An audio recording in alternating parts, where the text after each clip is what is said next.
Want to learn the best fitness, nutrition, and mental health tips without wasting hours reading or watching random content? You're in the right place. So, are you spending a fortune on all those gadgets and supplements that promise you'll recover faster? Today, we're diving into Christy Ashwenden's book, Good to Go, to cut through all the hype and find out what the science of athletic recovery really has to say. Okay, before we jump in, just a quick heads up, this is our analysis of the key ideas from the book. We're going to cover the big stuff, but it is absolutely not a substitute for reading Ashwenden's fascinating original work. You see them everywhere, right? These super high-tech boots that promise to literally squeeze the soreness right out of your legs. And then you've got these futuristic cryo chambers blasting you with unbelievably cold air, all in the name of healing faster. And now even IV drips are being sold as the ultimate recovery hack. I mean, it's a massive billion-dollar industry, and it's all built on one simple promise: bounce back faster. But what does the science actually say about all this stuff? Are we really buying actual performance gains, or are we just paying for a really, really expensive placebo? All right, let's get into it. First up, let's unpack how we even got here. You know, in our culture of optimizing everything, even rest has become another task we have to perfect. The book does a brilliant job of tracking how recovery went from being something you just get, like a passive thing, to something you have to actively do. Ashwenden points out this really critical shift. It used to be so simple. You rested. That's it. But now, recovery is an active chore. It's an extension of your training that comes with its own expensive gear and rituals. It's actually become a verb. I need to go do my recovery. So, what about all that gear? Let's tackle the first huge myth: the magic gadgets. You know, Ashwenden's core argument here is that a lot of these tools are basically just pacifiers. They make us feel like we're being proactive, like we're in control, but they might just be keeping us busy while our body does its thing naturally. And this really shows the huge gap between the marketing and the reality. The promises, I mean, they sound incredible, but when the book actually digs into the research, the scientific evidence is often pretty weak, while the placebo effect seems to be incredibly strong. To put it simply, the data just isn't there a lot of the time.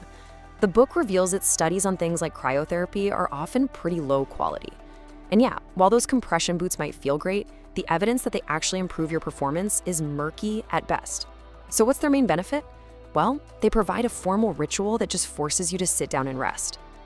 Okay, let's switch gears from gadgets to grub. It's time to talk nutrition and to debunk that myth that just won't die: the anabolic window. We've all heard the rule, right? The second you drop that last weight, you've got this tiny 30-minute window to chug a protein shake, or all your gains are just gonna vanish into thin air. That's the so-called anabolic window. But according to top researchers like Stuart Phillips, who's quoted in the book, that magic window is pretty much a myth. The whole idea that your muscles are uniquely ready for nutrients in that little time frame has been widely challenged by newer studies. The key takeaway here is really all about nuance. As the book explains it, the marketing just got way ahead of the science. That feeling of urgency, it's manufactured.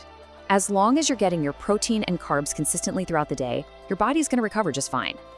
So if we can't buy our way to faster recovery with fancy gadgets, and we don't need to stress about chugging a shake, what does actually work? The book's investigation keeps coming back to the same things: the boring, unglamorous fundamentals. You know, the stuff we've always known works, but that we've kind of forgotten about in our search for some high-tech shortcut. And this is a perfect illustration of the real pecking order of recovery.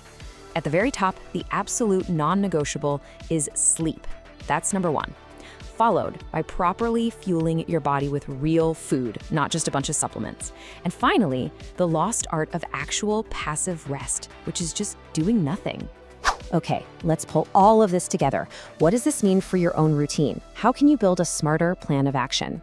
So the real goal is to become a smarter athlete. Be spectacle, focus on sleep and nutrition. And this is important, as the book points out. Sometimes you want that stress from training to force your body to adapt. Don't try to cancel it out unless you're like competing the next day. Bottom line, recovery shouldn't be another source of stress.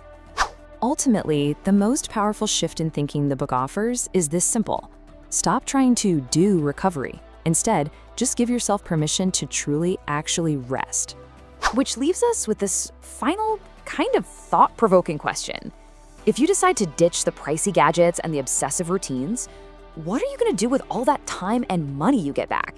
And remember, this has just been our analysis of the core ideas.